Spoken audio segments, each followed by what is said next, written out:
ये कार्यक्रम सत्य घटनाओं से प्रेरित है। जिनके साथ ये घटनाएं घटी उसकी वास्तविकता उन्हीं तक सीमित है। भूत प्रेतों और असामान्य विषयों के होने पर चैनल कोई दावा नहीं करता और न ही प्रोत्साहन करता है।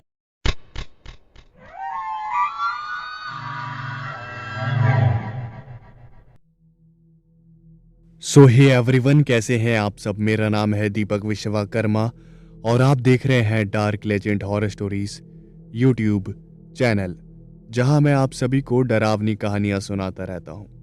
और आज मैं आपके फेवरेट टॉपिक वेंडिगो के साथ एक बार फिर से लौट आया हूं।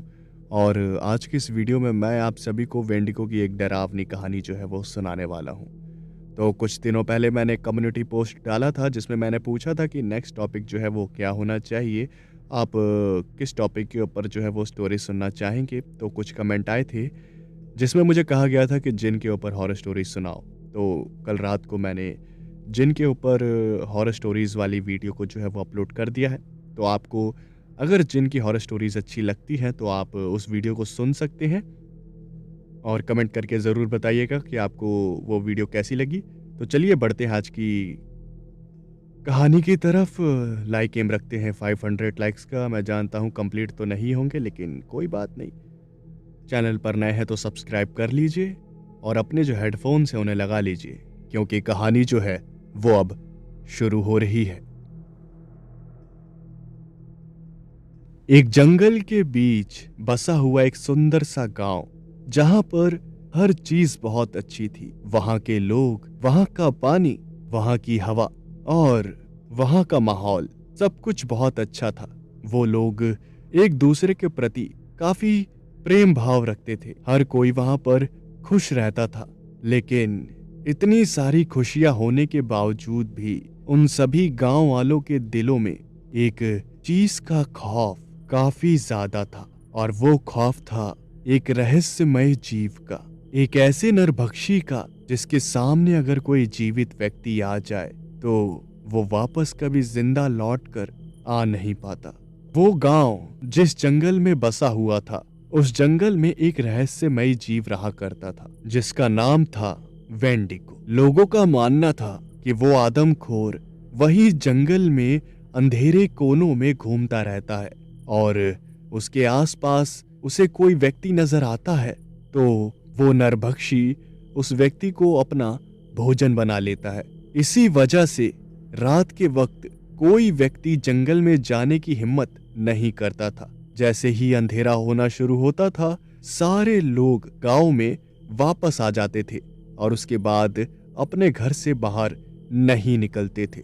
एक ऐसी ही शाम थी, लोग अपने काम से लौटकर घर वापस आ रहे थे। अंधेरा होने को आ गया था और अजय नाम का एक लड़का अपने घर में दरवाजे पर खड़ा किसी का इंतजार कर रहा था। वो लड़का अपने पिताजी का इंतजार कर रहा था। रोज शाम को उसके पिताजी उसी वक्त के आसपास में आ जाते थे, लेकिन उस शाम उस लड़के के पिताजी नहीं आए। और काफी इंतजार करने के बाद भी जब अंधेरा हो गया और उस लड़के को अपने पिताजी के बारे में कोई खोज खबर नहीं मिली, तब वो निकल गया अपने पिताजी के बारे में पता लगाने के लिए। रात के अंधेरे में अपने हाथों में टॉर्च लिए, टॉर्च की रोशनी में आगे बढ़ता हुआ वो लड़का जंगल की तरफ जा रहा था।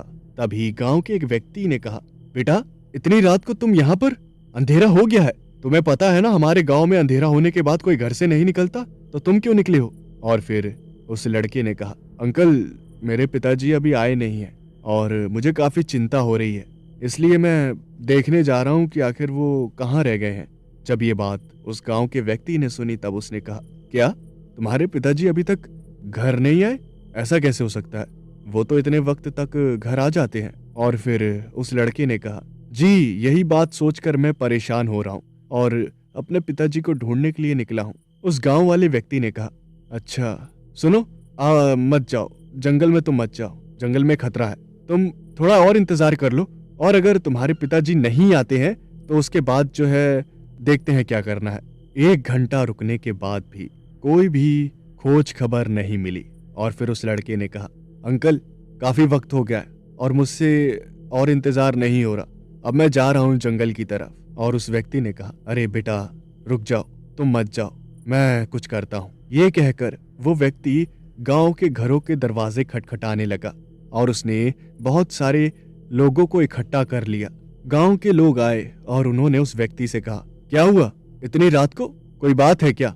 और फिर वो जो व्यक्ति था उसने कहा, अरे ये लड़का है ना, इसके पिताजी अभी वापस नहीं आए हैं, तो आप सभी का क्या कहना है, एक बार जंगल में चला जाए, देख कर आते हैं ना? और फिर गांव वालों ने कहा, क्या तुम्हारा दिमाग खराब हो गया है, इतनी रात को जंगल में जाने के लिए कह रहे हो? अरे वो नरभक्षी घूम रहा होगा और इसके पिताजी आ जाएंगे, इतनी जल्दी क्या है, क्या पता कहीं पर फंस गए हो। और फिर उस गांव के उस व्यक्ति ने कहा, गांव का हर व्यक्ति जो है शाम के वक्त आ जाता है, अंधेरा होने से पहले ही, और इसके पिताजी अभी तक नहीं आए हैं, मुझे लगता है कुछ गड़बड़ है, हमें जंगल में जाना चाहिए, वो भी हमारे गांव के सदस्य हैं। और फिर गांव के जो लोग थे उन्होंने कहा, चलो ठीक है चलते हैं। हर कोई अपने हाथ में डंडा और मशाल लिए जंगल में निकल पड़ा और इधर से उधर वो उस लड़के के पिताजी को पुकार रहे थे। गांव के लोग उस लड़के के पिताजी को ढूंढ रहे थे, लेकिन काफी देर तक ढूंढने के बाद भी उन्हें कोई भी सुराग जो था वो नहीं मिला। और एक गांव के व्यक्ति ने कहा, मुझे लगता है कि उस लड़के के पिताजी अब इस दुनिया में नहीं रहे। और तभी दूसरे व्यक्ति ने कहा, अरे शुभ शुभ बोलो, ऐसे क्यों बोल रहे हो? जिसके जवाब में उस व्यक्ति ने कहा, क्या तुम्हारा दिमाग खराब हो गया है? क्या तुम्हें पता नहीं है इस जंगल में कौन घूमता है? हाँ, ये तो हमारे पुरखों की जमीन है, इसलिए हम छोड़कर नहीं जा सकते, वरना मैं तो कब का छोड़कर जा चुका होता। हो ना हो उस लड़के के पिताजी को वो नरभक्षी खा गया होगा अब तक तो, इतनी रात को वो शिकार पर ही होगा।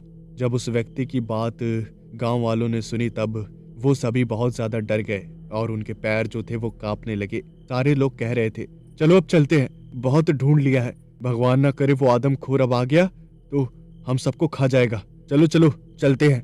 तभी अचानक से वहां पर एक आवाज जो थी वो सुनाई दी और उस आवाज को सुनकर गांव के सभी व्यक्ति कांप गए और उनके हाथ पैर कांपने लगे, उनकी रीढ़ की हड्डियां ठंडी पड़ गई, क्योंकि वो आवाज और किसी की नहीं बल्कि आदमखोर वेंडिगो की थी और वो आवाज कहीं आसपास से ही आ रही थी।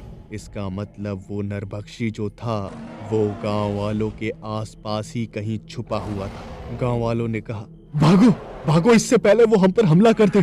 और सभी गांव वाले सारे हथियार फेंक कर वहां से भागने लगे। उन सभी के शरीर में जितनी जान थी वो सभी पूरी जान इस्तेमाल करके वहां से भागे, लेकिन वो नरभक्षी जो था वो बहुत ही ज्यादा तेज था। उस नरभक्षी की रफ्तार के आगे गांव वालों की रफ्तार कुछ भी नहीं थी। एक ही छलांग में उस नरभक्षी ने गांव के कुछ लोगों को पकड़ लिया और एक ही बार में उनके टुकड़े टुकड़े कर दिए। उनके खून से वो जो जमीन थी वो पूरी लाल हो गई और जो बाकी के गांव वाले थे जो जिंदा बच गए थे उनकी हालत बहुत ही ज्यादा खराब हो गई थी। उनका जो मानसिक संतुलन था वो बिगड़ गया था और वो किसी भी हालत में उस जंगल से भागकर अपने गांव में घुसना चाहते थे। गांव के बहुत सारे लोगों की जान उस आदमखोर ने ले ली और बचे खुचे जो लोग थे वो हाफते हुए गांव के अंदर पहुंचे और उन्होंने कहा, सब अपने अपने घर में घुस जाओ, वो नरभक्षी आ रहा है। जैसे ही ये बात गांव के लोगों ने सुनी, सब डरते हुए चिल्लाते हुए अपने अपने घरों के अंदर घुस गए और कोई बाहर रह गया तो सिर्फ अजय बार बार लोगों से पूछ रहा था, मेरे पिताजी का कुछ पता चला, मेरे पिताजी का कुछ पता चला। और फिर एक गांव के व्यक्ति ने कहा, अरे छोड़ तेरे पिताजी को, तेरे पिताजी के चक्कर में गांव के कितने लोग मर गए।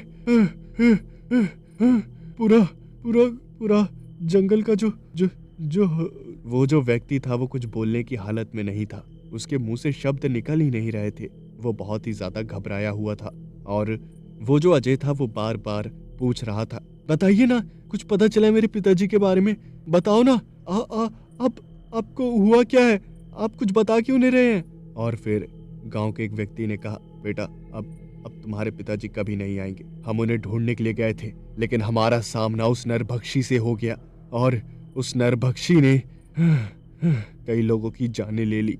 कई लोग वापस लौट के नहीं आ पाए और मुझे लगता है कि तुम्हारे पिताजी को भी उसी नरभक्षी ने उस नरभक्षी ने बोलने के लिए माफ करना, लेकिन अब समझ जाओ।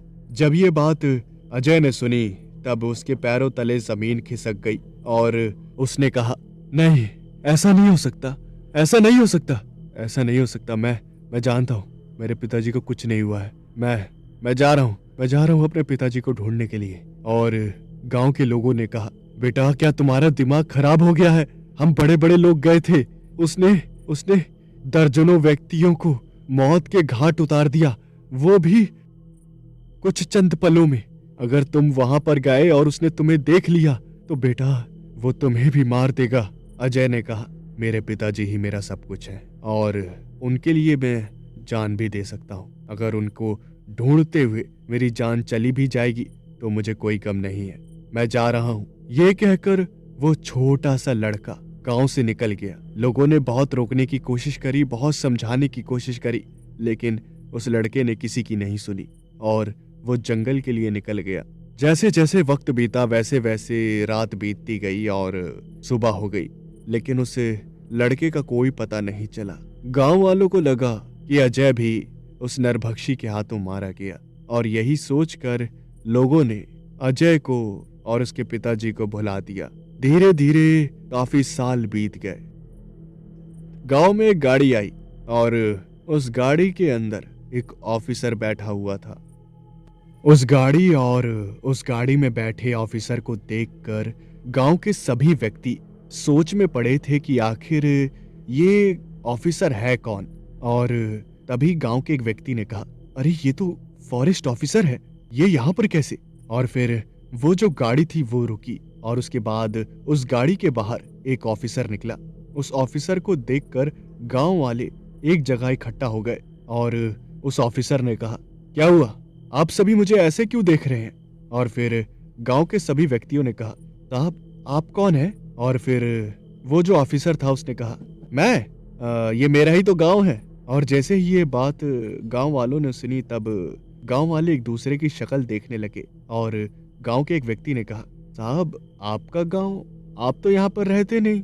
और फिर उस ऑफिसर ने कहा, नहीं रहता तो क्या हुआ? अगर कोई व्यक्ति अपने गांव में नहीं रहता तो क्या वो गांव उसका नहीं रहता? काफी सालों पहले मैं यहीं पर रहा करता था, मेरा नाम अजय है। और फिर जब गांव वालों ने ये बात सुनी तब गांव वालों ने कहा, अजय, कहीं तुम वही तो नहीं जिसके पिताजी जंगल में लापता हो गए थे और उसके बाद तुम अपने पिताजी को ढूंढने के लिए गए थे? और उसके बाद उस ऑफिसर ने हाँ में सर हिलाया और गांव के लोगों को यकीन ही नहीं हुआ। गांव के लोगों ने कहा, बेटा तुम जिंदा हो? हमें तो लगा था उस नरभक्षी ने तुम्हें भी अपना शिकार बना लिया, क्या बताएं? और फिर अजय ने कहा, जानता हूं मैं, उस नरभक्षी के आतंक से हमारा पूरा गांव परेशान है। और तभी गांव के एक व्यक्ति ने पूछा, अजय तुम उस रात जंगल में गए थे तो क्या तुम्हें तुम्हारे पिताजी मिले? हाँ, और जंगल में हुआ क्या था? और फिर अजय ने कहा, मैं उस रात गया था और अपने पिताजी को आवाज लगा रहा था, लेकिन मैं जब अपने पिताजी को आवाज लगा रहा था तब उस नरभक्षी ने मेरी आवाज सुन ली और वो मुझे खाने के लिए मेरे पास आ गया। आप सभी जानते ही हैं, मेरे पिताजी लकड़हारे थे और वो जो नरभक्षी था वो मुझे अपना शिकार बनाने ही वाला था उससे, लेकिन न जाने कहां से मेरे पिताजी जो थे वो अपने हाथों में कुल्हाड़ी लिए उस वेंडिगो की तरफ टूट पड़े और उन्होंने अपनी कुल्हाड़ी से कई वार उस वेंडिगो पर किए और बार बार वो चिल्लाते हुए कह रहे थे, चले जाओ बेटा, चले जाओ, मैंने इसे रोक कर रखा हुआ है, चले जाओ, मेरी चिंता मत करना, चले जाओ। और फिर जब मैंने अपने पिताजी को इस हालत में देखा तब मुझे कुछ समझ नहीं आया कि आखिर मैं क्या करूं। मेरे दिमाग ने काम करना बंद कर दिया और मेरे पिताजी ने अपनी कसम दे दी। मेरे पिताजी ने उस वेंडिगो को रोकने की बहुत कोशिश करी, लेकिन वो वेंडिगो कुछ ज्यादा ही ताकतवर था और मेरे पिताजी जो थे उनके आखिरी शब्द यही थे, बेटा कुछ भी हो जाए, कुछ भी हो जाए, तुम्हें इस नरभक्षी को मारना होगा। आज से तुम्हारी जिंदगी का मकसद ही यही है, तुम्हें इस नरभक्षी को मारना है। मेरा ये बलिदान बेकार मत होने देना। गांव वालों को इस नरभक्षी के आतंक से मुक्त कर देना। उस रात मेरे पिता ने अपने प्राणों की आहुति दे दी ताकि मैं वहां से बचकर निकल पाऊं। और जंगल से बाहर निकलने के बाद मैंने ये तो सोच लिया था कि मैं वापस गांव में नहीं आऊंगा, और मैंने कसम खा ली कि मैं जब तक गांव में कदम नहीं रखूंगा जब तक उस वेंडिगो को मारने के काबिल नहीं हो जाता। इसलिए वहीं से मैंने शहर की तरफ रुख कर लिया और वहीं पर छोटा मोटा काम करके मैंने अपना बचपन काटा और पढ़ाई लिखाई करी। काफी सालों की मेहनत के बाद आज मैं एक फॉरेस्ट ऑफिसर हूँ और अपने मकसद को पूरा करने के लिए मैं हमारे इस गांव में वापस आया हूँ। जब ये बात गांव के लोगों ने सुनी तब उनकी आंखों में आंसू आ गए और वो सभी फूट फूट कर रोने लगे और सभी ने अजय को गले से लगा लिया। कई दिन बीते और एक रात अजय अपने साथ बंदूकें लेकर कुछ साथियों के साथ वहां जंगल में पहुंचा और उसके बाद उसने अपने साथियों से कहा, वो नरभक्षी बहुत ही ज्यादा खतरनाक और डरावना है, उसे मारना बहुत ही ज्यादा मुश्किल है, इसलिए एक एक कदम फूंक कर रखना, समझे तुम? और फिर अजय के साथियों ने हाँ में सर हिलाया और वो सभी उस नरभक्षी की तलाश करने लगे। काफी देर तक तलाश करने के बाद भी किसी को कोई सुराग नहीं मिला और उसके बाद अजय जब एक सुनसान इलाके से गुजर रहा था जंगल के, तभी उसने एक भारी कदम की आवाज सुनी और वो जो आवाज थी वो कहीं आसपास से ही आई थी। धीरे धीरे वो जो कदम की जो आवाज थी वो बढ़ने लगी, जैसे कोई अपना एक एक कदम अजय की तरफ बढ़ा रहा हो। और अजय को भी पता चल गया था कि उसके आसपास कोई है। और तभी उस पूरे जंगल में उसी आदमखोर के चिल्लाने की जो गूंज थी वो गूंजने लगी और अजय समझ गया कि वो नरभक्षी दानव आसपास ही है और उसने अपनी बंदूकें निकालकर आसपास देखना शुरू कर दिया। उस नरभक्षी की आवाज सुनकर अजय के जो साथी थे उनकी हालत खराब हो गई और उन्होंने कहा, ये कैसे जानवर की आवाज है, मुझे बहुत डर लग रहा है। और तभी वहां एक नरभक्षी आदम का, और इतने सालों बाद अजय ने उस नरभक्षी को अपनी आंखों के सामने देखा था और जैसे ही उसने उस नरभक्षी को अपनी आंखों के सामने देखा वैसे ही उसके दिल पर लगा हुआ जो घाव था वो हरा हो गया। और अपने पिता का बदला लेने के लिए और गांव वालों को उस आदमखोर से मुक्ति दिलाने के लिए अजय ने अंधाधुंध गोलियां जो थी वो उस आदमखोर पर चला दी और उसका साथ देने के लिए उसके साथी भी गोलियां चलाने लगे। उन सभी गोलियों का उस आदमखोर पर कोई असर नहीं हो रहा था और अजय और उसके साथी अंधाधुंध गोलियां उस आदमखोर पर बरसाए जा रहे थे। तभी उस आदमखोर ने अजय के एक साथी को पकड़ा और उसे अपने जबड़ों के बीच लाकर 2 टुकड़ों में बांट दिया और उस व्यक्ति के शरीर के 2 टुकड़े हो गए। और ये देखकर बाकी के जो साथी थे अजय के, वो बहुत ज्यादा डर गए और वो बंदूकें छोड़कर वहां से भाग गए। अजय फिर भी हार नहीं मान रहा था और गोलियां चलाए जा रहा था। उस आदमखोर ने जिस अजय के साथी को उस आदमखोर ने मारा था, उस आदमखोर ने उस व्यक्ति को खा लिया और वहां से एक ही छलांग में कहीं और चला गया। अजय ने गुस्से से अपना एक हाथ पेड़ पर मारा और उसे बहुत ही ज्यादा गुस्सा आ रहा था। उसे कुछ समझ ही नहीं आ रहा था कि आखिर गोलियों का जो असर था वो उस नरभक्षी पर हो क्यों नहीं रहा था। और इसी के साथ अजय खाली हाथ अपने मकसद को बिना पूरा करे वापस गांव में आ गया। गांव के जो लोग थे वो अजय का उतरा हुआ चेहरा देखकर समझ गए थे कि उसे कामयाबी नहीं मिली है और गांव के लोगों ने कहा, अरे बेटा, तुम क्यों अपनी जान को खतरे में डालते हो? आज तुम्हारा साथी मरा है, कल को कहीं तुम्हें कुछ हो गया तो? मैं तो कहता हूं कि भूल जाओ जो कुछ भी हुआ। ये हमारे पुरखों की जमीन है और हम इसे छोड़कर जा तो नहीं सकते। और वो नरभक्षी ऐसे मरने वाला नहीं है। शायद हमारी किस्मत में ऐसे ही डर कर जीना लिखा हुआ है। हम समझ सकते हैं तुम्हारी भावनाओं को, लेकिन हम ये नहीं चाहते कि तुम्हें कुछ भी हो। तुम शहर वापस चले जाओ बेटा। यहाँ रहकर अपनी जान को खतरे में मत डालो। और फिर अजय ने कहा, अंकल मैं समझ सकता हूँ आपको मेरी फिक्र है, लेकिन उस वेंडिगो को मारना मुश्किल जरूर है, लेकिन नामुमकिन नहीं। और जब तक मैं उस आदमखोर को मौत के घाट नहीं उतार देता, मैं कहीं नहीं जाने वाला। अगर मैं उस वेंडिगो को मारते मारते मर भी जाऊं तो मुझे इस बात का कोई गम नहीं है, लेकिन मैं अपने पिताजी की कही हुई बात को भूल नहीं सकता। उन्होंने मेरी जिंदगी का मकसद मुझे दिया है। मेरी जिंदगी का मकसद ही यही है कि मैं उस आदमखोर को मौत के घाट उतार दूं और अपने पिता का बदला लूं और आप सभी को उसके आतंक से मुक्त कराऊं। और ये काम करे बगैर मैं कहीं नहीं जाने वाला। जब ये बात गांव के लोगों ने सुनी तब उनकी आंखों में आंसू आ गए और अजय जो था वो अपने घर में चला गया। उसके बाद वो सोचने लगा कि आखिर ये जो आदमखोर है ये इतना ज्यादा ताकतवर है तो इसकी कोई ना कोई कमजोरी भी होगी ही। और उसने ढेर सारी वेंडिगोस से रिलेटेड किताबें जो थी वो खरीदी और इंटरनेट पर रिसर्च करी और उसे पता चला कि वेंडिगो जो है वो आग से डरता है और अगर उसे मारना हो तो किसी लकड़ी की चीज से उसकी छाती में वार करना होगा। जब ये बात अजय ने पढ़ी तब उसने फैसला किया और एक प्लान बनाया कि उसे अब करना क्या है। एक बार फिर से रात के वक्त वो उस आदमखोर को मारने के लिए निकल गया और इस बार वो अकेला ही था।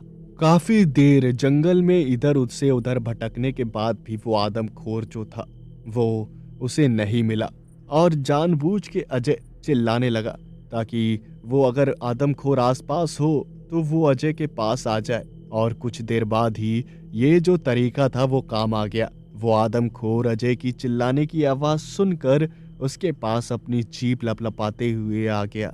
अजय को उस आदमखोर की भारी भारी कदमों की जो आवाजें थी वो आ गई थी और उसे समझ आ गया था कि वो आदमखोर यहीं कहीं आसपास ही है।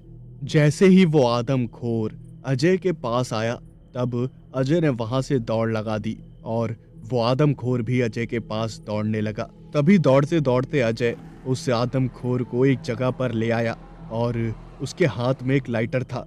उसने वहां पर किसी केमिकल से एक गोला बना रखा था और जैसे ही उस आदमखोर ने उस गोले में कदम रखा वैसे ही अजय ने वो जो जलता हुआ लाइटर था वो उस गोले की तरफ फेंक दिया और उस पूरे गोले में आग लग गई और उसी के बीचों बीच वो जो वेंडिगो था वो फंस गया। वो कहीं जा नहीं पा रहा था। उस आग से उस आदमखोर को डर लग रहा था। उसे कुछ समझ नहीं आ रहा था कि आखिर इस आग को पार कैसे किया जाए और केमिकल की वजह से वो जो आग थी वो धीरे धीरे भड़कती जा रही थी। अजय ने कहा, तूने मेरे पिता को मारा, तूने न जाने कितने मासूमों की जान ली, लेकिन आज तेरी मौत पक्की है और तुझे कोई बचा नहीं सकता।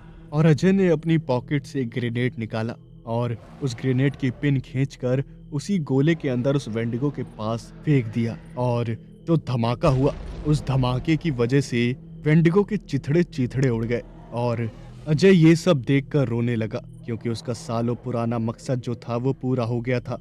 उसने उस वेंडिगो को जान से मार दिया था। तभी वहां आसमान में बादल आने लगे और अजय ने जब देखा कि बादल आ रहे हैं तब उसे पता चल गया कि बारिश होते ही आग जो है वो बुझ जाएगी और उसने ध्यान दिया कि उस आदमखोर का जो दिल था वो धड़क रहा था। इसका मतलब वो मरा नहीं था और उसके जो हाथ पैर थे वो न जाने कैसे धीरे धीरे वापस ठीक हो रहे थे। वो आदमखोर इतना घायल होने के बाद भी खुद को हील कर पा रहा था और फिर अजय को याद आया कि अगर वेंडिगो को मारना है तो उसकी छाती में कोई लकड़ी से बनी चीज जो है वो घुसानी पड़ेगी और वेंडिगो खुद को हील कर पाए उससे पहले ही अजय ने एक पेड़ की नोकीली टहनी को तोड़ा और वो भागता हुआ आया और उसने उसकी छाती में वो लकड़ी जो थी वो घुसा दी, जिसकी वजह से वो वेंडिगो काफी तेज से उसके चिल्लाने की जो आवाज थी वो पूरे जंगल में गूंज गई और वेंडिगो ने वहीं पर दम तोड़ दिया। उसका जो शरीर था वो मिट्टी में बदल गया और बारिश जो थी वो होने लगी। बारिश में भीगता हुआ रोता हुआ अजय गांव वापस आया और गांव के जो लोग थे वो अपने अपने घरों से बाहर निकले। जब उन्होंने अजय को रोता हुआ देखा तब उन्होंने सोचा कि शायद इस बार भी अजय अपने मकसद में कामयाब नहीं हो पाया। और गांव के लोगों ने कहा, कोई बात नहीं बेटा, हम तो तुमसे कह ही रहे हैं, तुम अपना समय बर्बाद कर रहे हो। और फिर अजय ने कहा, मैंने मार दिया उसे, मैंने अपना मकसद पूरा कर लिया, मैंने अपना मकसद पूरा कर लिया। जब ये बात गांव वालों ने सुनी तब उनकी आंखों में भी आंसू आ गए। अजय की ऐसी हालत देखकर उन्हें भी रोना आ गया। जैसे ही सुबह हुई वैसे ही सूरज की पहली किरण उन गांव वालों के लिए एक नई जिंदगी की शुरुआत लेकर आई थी, क्योंकि अब उन्हें किसी भी चीज से डरने की जरूरत नहीं थी। उनका गांव फिर से खुशियों से भर गया और अब उन्हें चिंता नहीं रहती थी कि जैसे ही अंधेरा होने लगे वैसे ही उन्हें घर में वापस आना है। वो सभी अपनी जिंदगी को जीने लगे।